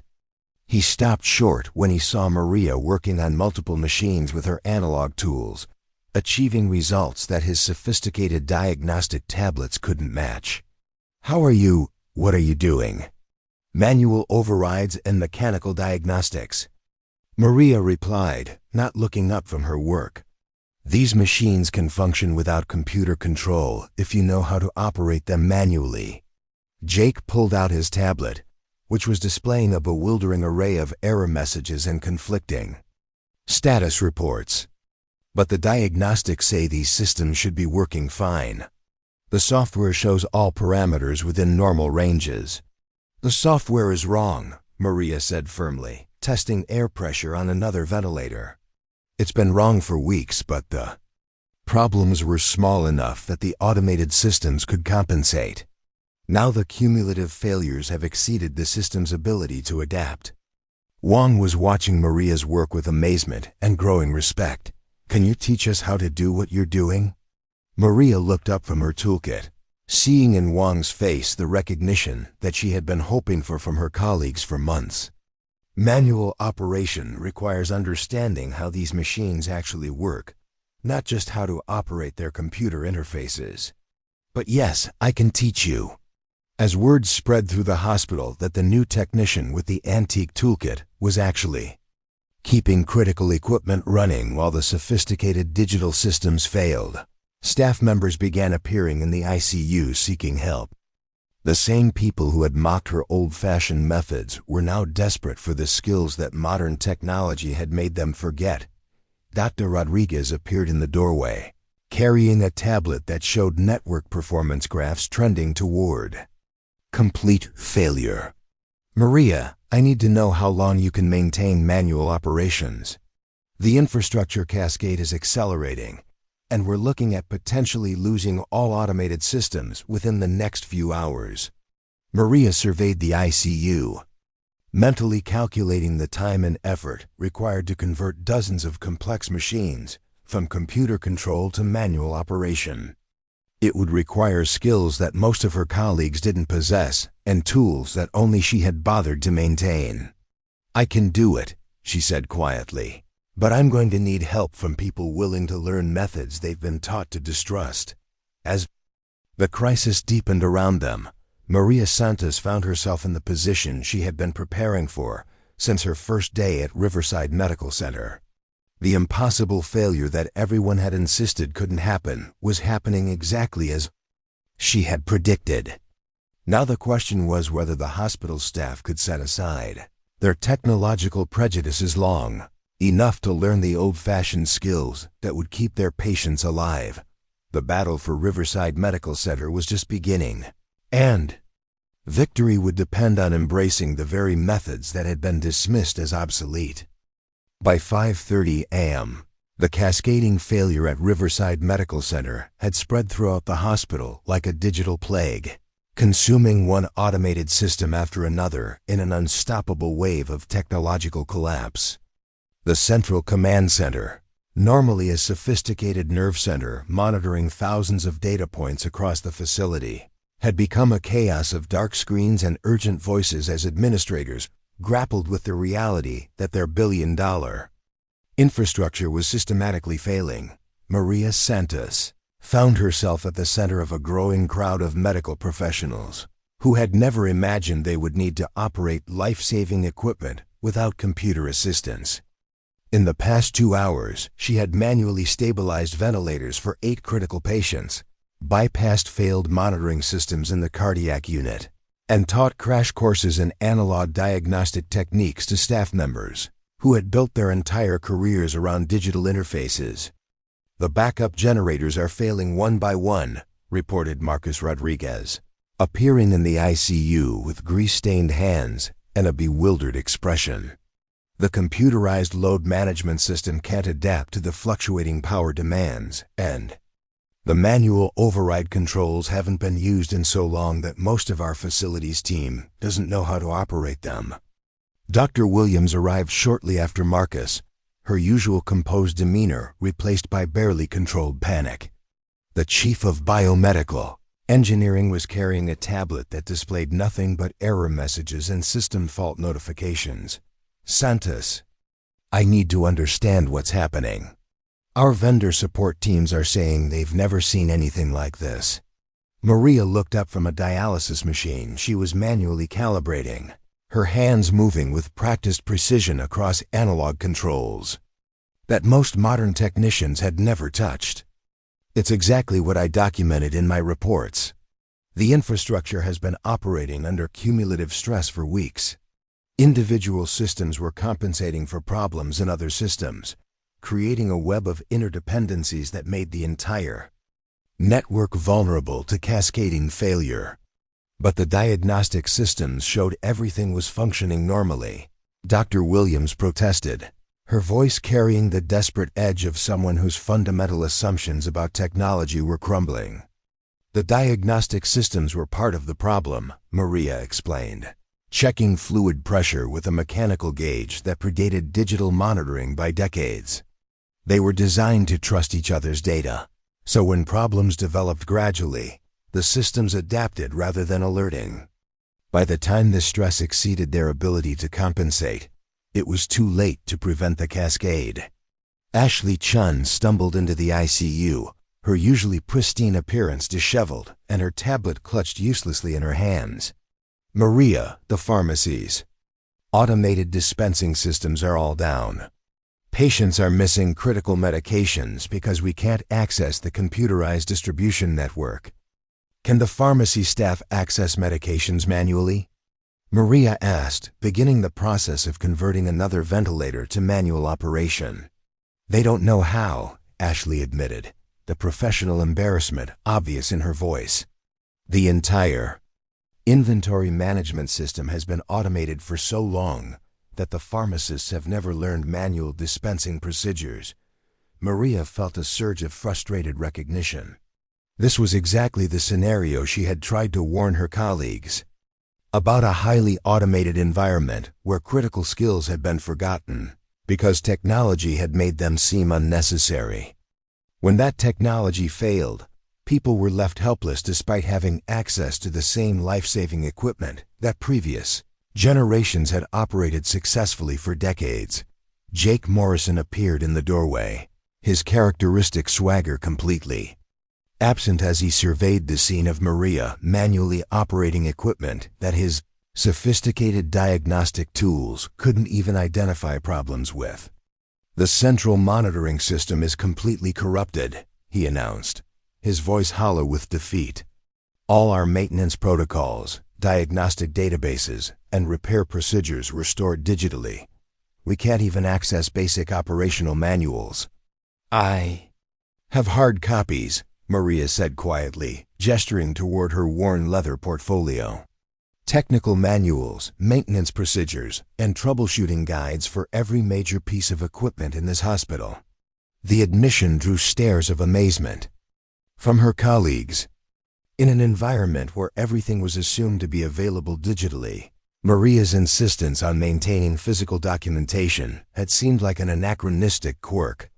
Now it represented the difference between knowledge and ignorance. Dr. Rodriguez arrived with her laptop, showing network diagrams that resembled a battlefield map marked with failed systems. "We're looking at complete infrastructure collapse within the next few hours, unless we can stabilize the core systems manually." The cascade is accelerating faster than our repair teams can respond. How many people in the hospital know how to operate critical equipment without computer assistance? Maria asked, already knowing the answer would be devastating. Almost none. Dr. Rodriguez admitted. We've trained an entire generation of medical professionals to rely on automated systems. Manual operation skills were considered obsolete. Maria surveyed the ICU, mentally calculating the magnitude of the challenge they faced. Dozens of patients depended on life support equipment that was failing in real time, while the staff responsible for maintaining that equipment lacked the basic skills needed to operate it manually. It was like asking people to perform surgery with their non-dominant hand, theoretically possible, but requiring expertise that had been systematically eliminated from their training. I need volunteers, Maria announced to the assembled staff. People willing to learn manual diagnostic and operational procedures for critical equipment.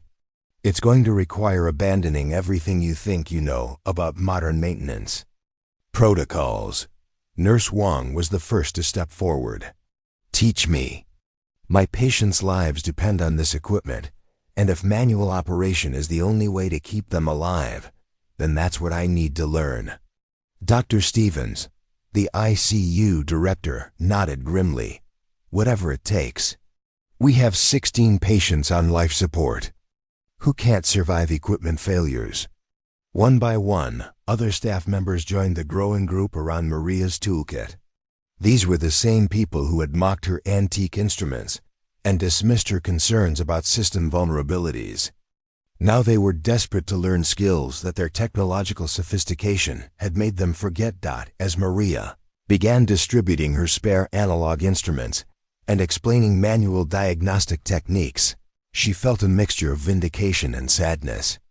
She had been right about the hospital's vulnerabilities, but being right meant that her colleagues were now facing a crisis that could have been prevented if anyone had listened to her warnings. The most important thing to understand, Maria explained to her impromptu students, is that these machines are fundamentally mechanical devices with computer controls. When the computers fail, the mechanical systems can still function if you know how to operate them directly. Outside the IQ windows, dawn was breaking over Portland, but inside the hospital, staff members were facing the reality that their highly advanced medical facility had become dependent on technologies they didn't understand and couldn't control. When those technologies failed, the irony wasn't lost on anyone present. The woman they had dismissed as hopelessly outdated was now the only person standing between their patients and disaster. Her obsolete tools and paranoid preparations had become their only hope for maintaining the life-saving capabilities that modern medicine depended on. As the crisis deepened and more systems failed throughout the hospital, Maria Santos found her self-teaching skills that she had hoped would never be needed. But her grandfather's wisdom echoed in her mind. The most important battles were often fought by people whose names would never be remembered. In moments when no one was watching, this was one of those moments, and Maria was ready. As the sun climbed higher over Portland, casting long shadows through the IQ windows, Maria Santos found herself orchestrating the most complex manual operation in Riverside Medical Center's history. What had begun as a desperate attempt to keep a few critical machines running had evolved into a systematic conversion of the hospital's entire life support infrastructure from computer control to manual operation. The transformation was remarkable to witness. Nurse Wong, who had never touched an analog pressure gauge before that morning, was now confidently adjusting ventilator settings, using mechanical controls that had been hidden beneath digital interfaces for years.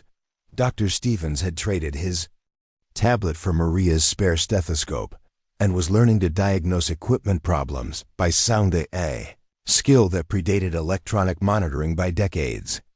The key is understanding that every automated function has a mechanical foundation, Maria explained to a growing group of medical staff who had gathered around her makeshift training area. The computers don't create the pressure that inflates Lungs are the electrical current that regulates heartbeats. They just control mechanical systems that can be operated directly.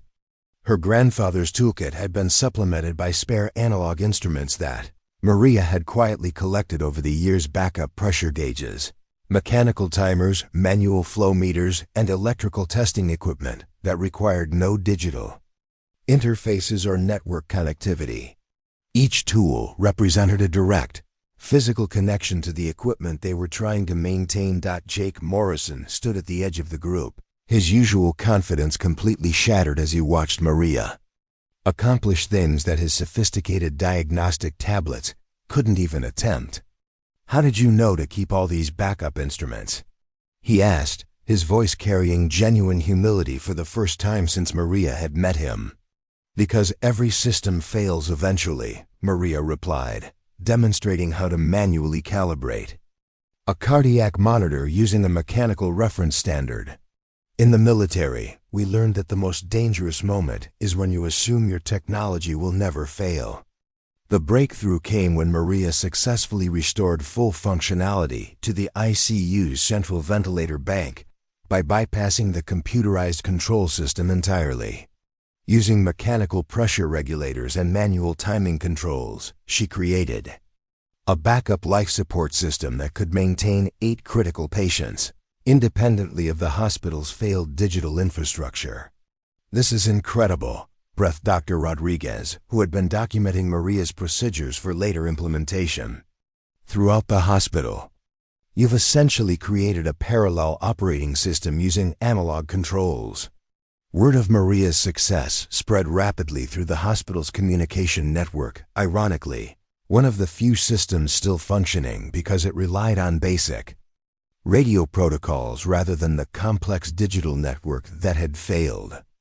Medical staff from other departments began requesting emergency training in manual equipment operation. Dr. Williams approached Maria with what could only be described as professional reverence. The woman who had placed Maria on a performance improvement plan less than a month earlier now looked at her as the hospital's salvation. "Santos, I owe you an apology," Dr. Williams said, her voice carrying the weight of recognition and regret. "Everything you warned us about has come to pass. Exactly as you predicted. Your concerns weren't paranoid, they were prophetic." Maria paused in her work of converting a dialysis machine to manual operation. "I didn't want to be right about this. I would have preferred to be wrong and dismissed as overcautious than to see patients at risk because we weren't prepared." "But you were prepared," Dr. Williams observed, gesturing at the transformed ICU, where analog instruments had replaced digital displays and mechanical controls had superseded computer interfaces. "While the rest of us trusted in technological infallibility, you maintained the skills and tools necessary to function when that technology failed." The most dramatic demonstration of Maria's expertise came when the hospital's last functioning backup generator began showing signs of imminent failure.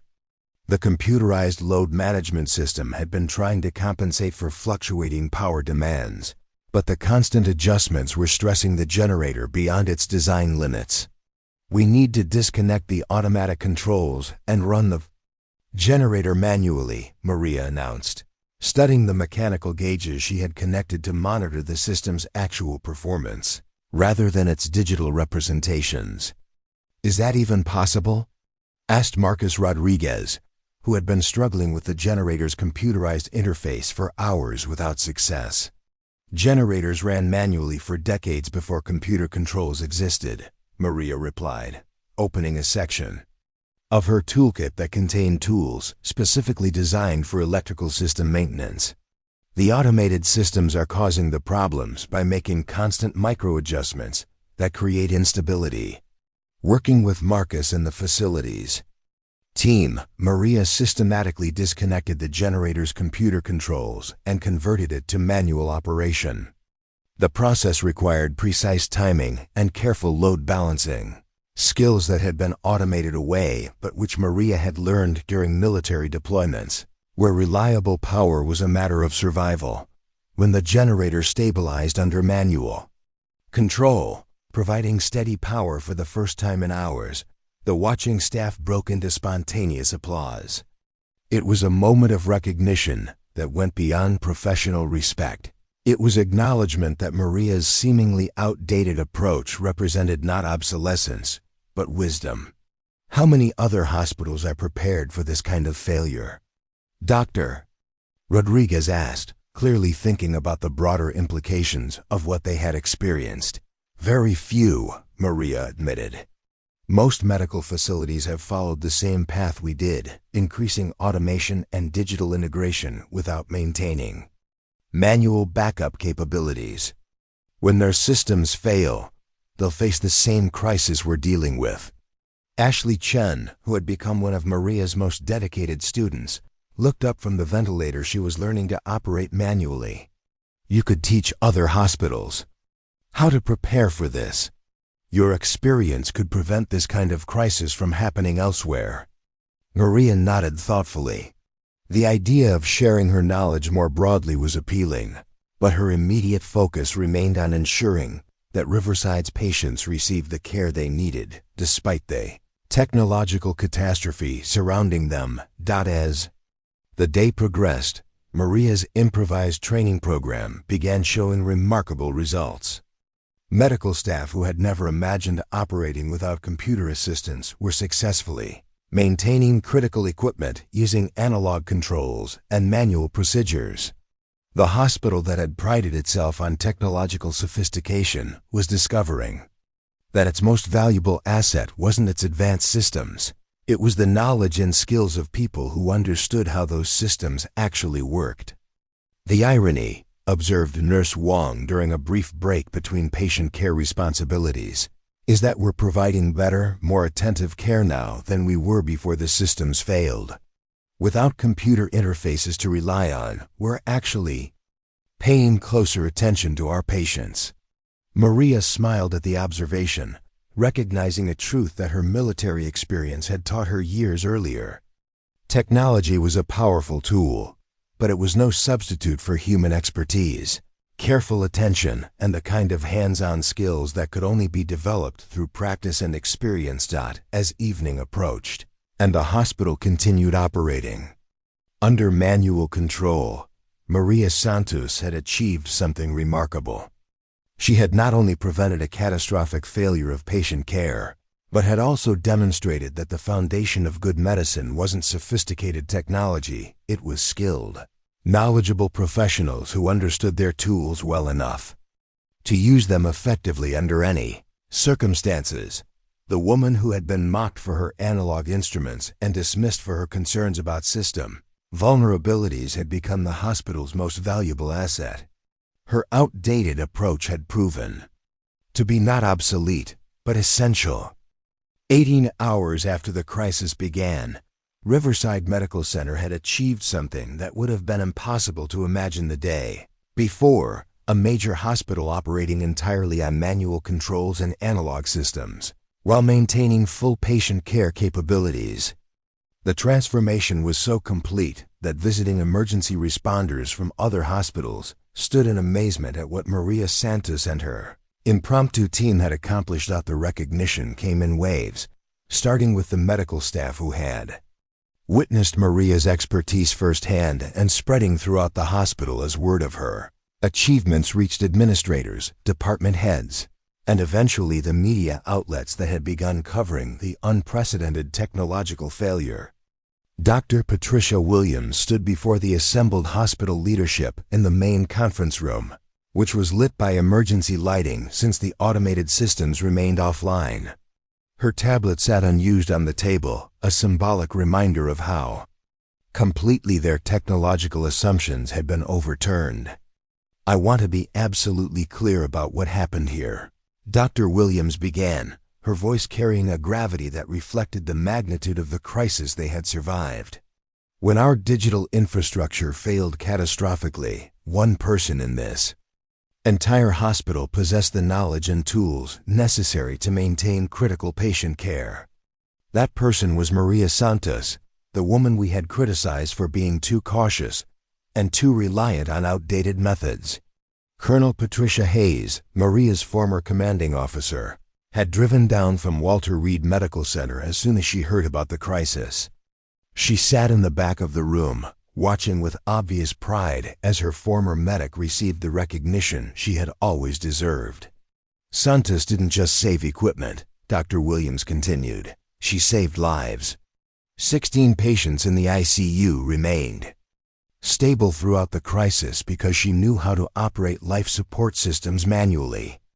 Dozens more throughout the hospital received uninterrupted care because she taught our staff skills that we had forgotten we needed. The hospital's CEO, Margaret Thompson, stood to address the group. I've spoken with our board of directors, and we're implementing immediate changes to our operational procedures.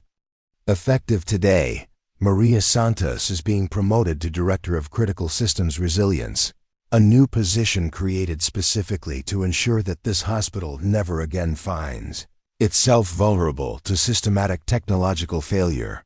The applause that followed was genuine and sustained, reflecting not just professional recognition, but personal gratitude from people who understood that Maria's expertise had prevented a disaster that could have claimed lives and destroyed careers.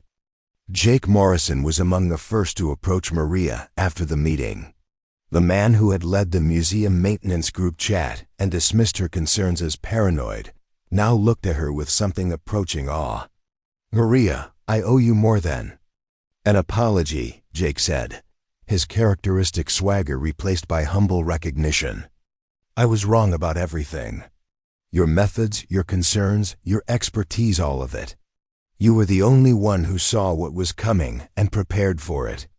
"We all bring different perspectives to our work," Maria replied graciously. "The important thing is that we learn from this experience and use it to improve our preparedness for future challenges." Ashley Chun joined them, carrying a tablet that displayed the hospital's maintenance protocols, now being completely rewritten to incorporate the manual procedures that Maria had demonstrated during the crisis. "I've been documenting everything you taught us yesterday. The board wants to implement mandatory training in analog diagnostic techniques for all biomedical staff." The transformation extended beyond professional recognition to genuine cultural change within the hospital. The Museum Maintenance Group chat had been renamed Essential Skills Training and was now being used to share Maria's analog techniques and manual procedures with staff throughout the medical center. Dr. Rodriguez approached with her laptop, showing network diagrams that illustrated the cascading failure pattern that had brought down the hospital's digital infrastructure. "Your documentation was incredibly accurate," she told Maria. "Every vulnerability you identified in your reports played a role in the systematic collapse we experienced." "How long until the digital systems are restored?" Maria asked, knowing that the hospital would eventually return to computer-controlled operations.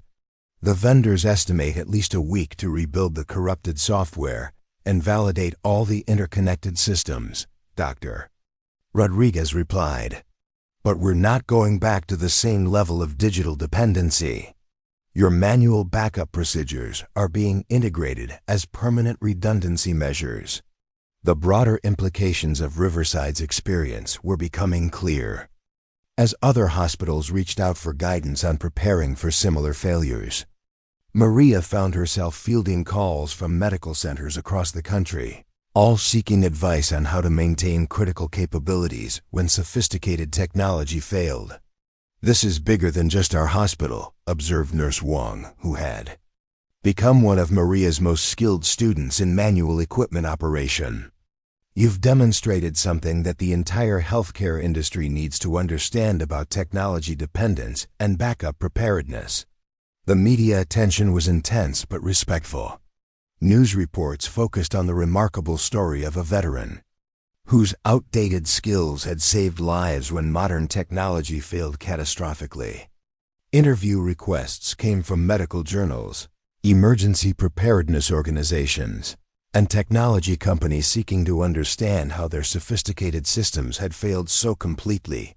Maria's daughter Sarah called that evening, her voice filled with pride and excitement. Mom, you're all over the news. They're calling you the woman who saved Riverside Medical Center with antique tools and old-fashioned know-how. It wasn't about the tools, Maria replied, looking out at the hospital where emergency lighting still flickered in many windows. It was about understanding that technology is only as reliable as the people who know how to use it when it doesn't work as designed. The most meaningful recognition came from her patients and their families.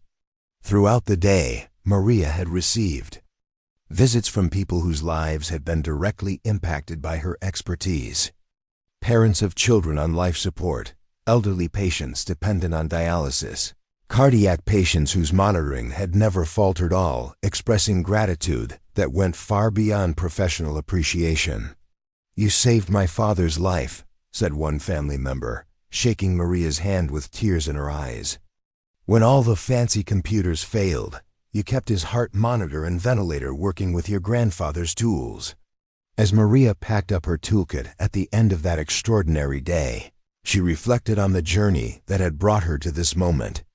The mockery, the professional isolation, the performance improvement plan, all of it had been vindicated by events that proved her concerns weren't paranoid fantasies, but essential preparations for inevitable technological failures. Colonel Hayes approached as Maria prepared to leave. "I always knew you were special, Santos. But what you accomplished here goes beyond anything I saw in our military service. You didn't just maintain equipment, you transformed an entire institution's understanding of preparedness and resilience." "I just did what my grandfather taught me," Maria replied, securing her instruments in their familiar places within the worn toolkit. "Prepare for what others hope won't happen, and be ready when the impossible becomes inevitable." The recognition felt good, but Maria knew it was temporary. Soon, the digital systems would be restored, normal operations would resume, and the memory of this crisis would begin to fade. Her real challenge would be ensuring that the lessons learned during these 18 hours became permanent changes in how the hospital approached technology dependence and backup preparedness. As she drove home through the Portland streets, Maria Santos carried with her the satisfaction of a job well done and recognition finally received. The woman with the antique toolkit had proven that sometimes the oldest solutions were the most reliable ones. 6 months after the crisis that brought Riverside Medical Center to its knees, the hospital had undergone a transformation so complete that visiting medical professionals often remarked that it felt like an entirely different institution. The changes went far beyond new equipment or updated procedures. They represented a fundamental shift in how the hospital thought about technology, preparedness, and the value of human expertise. Maria Santos stood in her new office, which bore little resemblance to the cramped equipment room where she had once been mocked for her analog instruments. As Director of Critical Systems Resilience, she oversaw a department that had grown from a theoretical concept to an essential component of the hospital's operations. Her grandfather's toolkit now occupied a place of honor in a glass display case labeled "The Tools That Saved Riverside," a reminder of how preparation and experience had triumphed over technological overconfidence. The morning briefing room had been transformed to reflect the hospital's new approach to equipment management. Digital displays still showed real-time system status, but they were now accompanied by analog backup instruments that provided independent verification of critical parameters. Every piece of life support equipment had been modified to include manual override capabilities, and all biomedical staff were required to demonstrate proficiency in analog diagnostic techniques.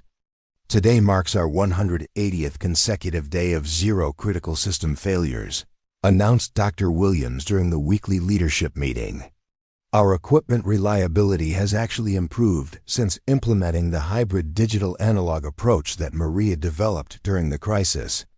The numbers were impressive, but they told only part of the story. The real transformation lay in the culture of preparedness that had replaced the hospital's previous assumption of technological infallibility. Staff members who had once relied entirely on computer diagnostics now conducted routine manual inspections. Equipment that had been trusted to self-monitor was now subjected to regular human verification. Most importantly, the hospital had developed what Maria called graceful degradation protocols, procedures, that allowed critical operations to continue even when sophisticated systems failed. Jake Morrison, who had become one of Maria's most dedicated students, led the morning equipment assessment using techniques that would have been familiar to technicians from decades earlier. Manual pressure checks on ventilator bank 2 show all systems within optimal ranges, he reported, consulting analog gauges that had been integrated into the digital monitoring displays. Backup battery verification indicates full capacity across all units. The transformation wasn't limited to Riverside. Maria's success had caught the attention of healthcare administrators nationwide, leading to consulting contracts with medical centers across the country. Her Santos protocol for technology resilience was being implemented at over 50 hospitals, each adapting her principles to their specific circumstances and equipment configurations. "We're getting requests from international hospitals now," reported Ashley Chun, who had become Maria's deputy director and chief trainer. "Medical facilities in Germany, Japan, and Australia want to implement resilience protocols based on our experience." The recognition extended to the highest levels of the healthcare industry. Maria had been invited to testify before congressional committees on infrastructure resilience, consulted with the Department of Health and Human Services on emergency preparedness standards, and received the Healthcare Technology Leadership Award from the American Hospital Association. But perhaps the most meaningful recognition came from her former colleagues, who had not only embraced her methods, but had become advocates for the principles she represented. Marcus Rodriguez now led training seminars for other hospitals, teaching the manual diagnostic techniques that he had once dismissed as obsolete. Dr. Rodriguez had established a research program studying technology dependence in healthcare, using Riverside's experience as a foundation for developing industry-wide resilience standards. The most visible symbol of the hospital's transformation was the Analog Skills Laboratory that had been established in the former Computer Training Center. Medical students, residents, and practicing professionals came from around the region to learn manual equipment operation, mechanical diagnostics, and the kind of hands-on troubleshooting that had been largely forgotten in the age of digital automation. "The irony," observed Dr. Stevens during a break between training sessions, "is that our medical students are now more competent with basic equipment operation than many practicing physicians. We've rediscovered skills that we didn't realize we had lost." Maria's daughter Sarah, now in her final year of engineering school, had written her senior thesis on human technology integration in critical systems, using her mother's experience as a case study in the importance of maintaining manual capabilities alongside automated systems. The paper had been accepted for publication in a leading engineering journal and was being cited by researchers studying resilience in complex technological systems. "You've started something much bigger than saving one hospital," Sarah told her mother during a visit to Riverside. "Your approach is being studied by people working on everything from power grids to aviation systems. Everyone's realizing that total automation creates vulnerabilities that can only be addressed by maintaining human expertise." The financial impact of Maria's transformation was as impressive as the operational improvements. Despite initial concerns that maintaining dual digital analog systems would be expensive, the hospital had actually reduced its maintenance costs by 40%. Equipment lasted longer when subjected to regular manual inspection, failures were caught earlier through analog monitoring, and the reduced dependence on vendor support for routine diagnostics had eliminated many external service contracts. "The return on investment has exceeded our most optimistic projections," reported the hospital's chief financial officer during the quarterly board meeting. "We're saving money while providing better patient care and operating with greater reliability." Perhaps most importantly, The culture of preparedness that Maria had instilled was spreading beyond the biomedical engineering department to influence the entire hospital's approach to resilience and emergency planning. The pharmacy had developed manual dispensing protocols. The laboratory maintained analog backup procedures for critical tests. And even the administrative staff had learned to operate essential systems without computer support. What Maria taught us, reflected Dr. Williams during a leadership retreat, is that true resilience isn't about having the most advanced technology, it's about understanding our technology well enough to maintain essential functions when that technology fails. The transformation extended to medical education as well. Riverside had become a teaching hospital specifically focused on technology resilience, with medical students spending rotations learning both cutting-edge digital techniques and the foundational analog skills that supported them. Graduates of the program were sought after by hospitals nationwide, valued for their unique combination of technological sophistication and practical preparedness. Colonel Hayes, who had remained in close contact with Maria since the crisis, visited regularly to observe the training programs and consult on resilience protocols. "What you've built here represents the future of critical systems management," she told Maria during one visit. "The military is studying your approach for application to field hospitals and combat medical units." As Maria walked through the hospital each evening, checking on the equipment and staff that had become her responsibility, she reflected on the journey that had brought her from mockery to recognition. The analog instruments that had once made her a target of jokes were now standard equipment throughout the medical center. The careful preparation that had been dismissed as paranoia was now considered essential professionalism. But the most satisfying aspect of the transformation wasn't the professional recognition or industry influence, it was the knowledge that her grandfather's legacy lived on in every manual diagnostic procedure, every analog backup system, and every medical professional who understood that true expertise meant being prepared for the moments when technology failed. The hospital that had once epitomized technological dependence had become a model of resilient preparedness, proving that the most advanced institutions were those that understood both the power and the limitations of the tools they depended on. 2 years after the crisis that changed everything, Maria Santos stood before a packed auditorium at the National Healthcare Technology Conference, delivering the keynote address to an audience of medical professionals, engineers, and administrators from around the world. The same woman who had once been mocked for carrying an antique toolkit was now recognized as one of the most influential voices in healthcare technology resilience. True preparedness, Maria told the assembled delegates, isn't about expecting technology to fail, it's about understanding technology well enough to maintain essential functions when failure inevitably occurs. The audience, which included many of her former colleagues from Riverside, listened with the respectful attention reserved for hard-won wisdom. Jake Morrison, now a nationally recognized expert in hybrid digital analog systems, nodded from the front row. Ashley Chen, who had established her own consulting firm teaching resilience protocols, took careful notes on techniques she had learned from Maria but continued to refine. "The tools my grandfather carried in Korea weren't obsolete," Maria continued, gesturing toward a slide showing her famous toolkit alongside modern digital instruments. They represented accumulated knowledge about how mechanical systems actually work, knowledge that doesn't become obsolete just because it's supplemented by computer interfaces.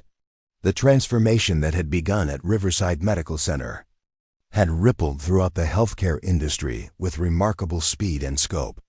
Over 300 hospitals in the United States now operated under variants of the Santos protocol, maintaining analog backup capabilities alongside their digital systems. International adoption had been even more dramatic, with entire healthcare systems in countries prone to natural disasters implementing Maria's principles as standard operating procedure. Dr. Patricia Williams, who had traveled from Riverside to introduce Maria's keynote, reflected on the journey that had brought them to this moment. 2 years ago, I nearly fired the woman who is now saving lives around the world. Maria's story reminds us that the most valuable expertise often comes from the people whose voices we're least inclined to hear. The personal transformation in their relationship had been as dramatic as the institutional changes at Riverside. Dr. Williams had become one of Maria's strongest advocates, frequently speaking about the importance of listening to diverse perspectives and challenging institutional assumptions about technological progress. After the conference, Maria found herself surrounded by delegates eager to share their own stories of implementing resilience protocols. A doctor from Tokyo described how analog backup systems had kept a children's hospital operational during a cyber attack. An engineer from London explained how manual override capabilities had prevented catastrophic failures during a power grid collapse. Each story reinforced the universal applicability of the principles that Maria had developed through her military experience and grandfather's wisdom. The most moving conversation came from Dr. Jennifer Walsh, who had flown in from Seattle to attend the conference. "Maria, I wanted you to know that your training program saved my son's life last month. He was in the ICU at Children's Hospital when their digital systems went down during a storm. The nurses knew how to operate the ventilators manually because they'd been trained using your protocols." Such stories had become common over the past 2 years, but they never failed to remind Maria of the human stakes involved in her work. Behind every technical procedure and analog instrument were real people whose lives depended on the preparedness and expertise of medical professionals. The evening reception provided an opportunity for Maria to reconnect with colleagues and students who had spread her teachings throughout the healthcare industry. Nurse Wong, now Director of Clinical Technology Resilience at Riverside, had become a sought-after speaker on the integration of analog skills into nursing practice. Marcus Rodriguez had established a non-profit organization that provided free resilience training to hospitals and underserved communities. You know what's amazing? Observed Colonel Hayes, who had retired from Walter Reed and now served on the board of several medical technology companies. "Your grandfather's toolkit has probably saved more lives in civilian healthcare than it ever did in military service. That's a legacy that would make any soldier proud." The recognition had extended far beyond the healthcare industry. Maria had been featured on the cover of Time magazine as one of the people who changed America, profiled in Scientific American for her contributions to systems resilience theory, and invited to consult with government agencies on critical infrastructure protection. But perhaps the most meaningful recognition came from her daughter Sarah, who had graduated with highest honors in engineering and accepted a position developing resilience protocols for NASA's life support systems. "Mom, everything I learned about engineering, I learned from watching you work with those analog instruments. You taught me that the best technology is the technology you can fix when it breaks." As the conference concluded and delegates returned to their home institutions, Maria reflected on the journey that had brought her from professional isolation to international recognition. The mockery and dismissal she had faced at Riverside seemed like distant memories, overshadowed by the knowledge that her perseverance had prevented countless tragedies and transformed an entire industry's approach to technology dependence. The museum maintenance group chat that had once ridiculed her methods had evolved into a professional network of thousands of healthcare workers sharing analog techniques and resilience protocols. The jokes about antique instruments had been replaced by serious discussions about the most effective ways to maintain critical capabilities when sophisticated systems failed. Walking through the conference center after the evening reception, Maria encountered a young biomedical engineer who approached her with obvious nervousness. "Miss Santos, I just wanted to thank you for changing how I think about my work. I started keeping analog backup instruments after reading about your experience, and last week they helped me diagnose a problem that our computer systems completely missed. Such encounters reminded Maria that her real legacy wasn't the awards or recognition, but the thousands of healthcare professionals who now understood that true expertise meant being prepared for scenarios that others considered impossible. Her grandfather's wisdom about maintaining old equipment when everything else failed had become a guiding principle for an entire generation of medical professionals. As Maria boarded her flight back to Portland, she carried with her the satisfaction of knowing that her work had fundamentally changed how people thought about technology, preparedness, and the value of accumulated knowledge. The woman who had been mocked for her antique toolkit had proven that sometimes the most important innovations came not from embracing the newest technology, but from understanding the enduring principles that made all technology possible. Her grandfather's tools, once symbols of obsolescence, had become emblems of wisdom that transcended any particular era or technology. The lesson they represented, that true strength came from preparation, knowledge, and the humility to maintain capabilities that others considered unnecessary, would endure long after the specific technologies of her era had been replaced by newer innovations. Maria Santos had discovered that the most powerful force in any technological system wasn't the sophistication of its components, but the expertise of the people who understood how to make it work when it stopped working as designed. That understanding, passed down from one generation of skilled professionals to the next, represented the kind of quiet strength that saved lives, transformed institutions, and changed the world one carefully maintained tool at a time. The story of the woman with the antique toolkit had become a legend in healthcare circles, but its real importance lay in the practical lesson it taught, that the most valuable preparation often came from the people whose voices were easiest to ignore until the moment when everyone needed what they had to offer. Sometimes the strongest voice was indeed the one you almost missed, and sometimes the most advanced solution was the one that had been proven reliable for generations. Maria Santos had shown the world that in the most critical moments, when everything else failed, the quiet strength of preparation and experience would always light the way home. Up next, you've got two more standout stories right on your screen. If this one hit the mark, you won't want to pass these up. Just click and check them out. And don't forget to subscribe and turn on the notification bell so you don't miss any upload from us.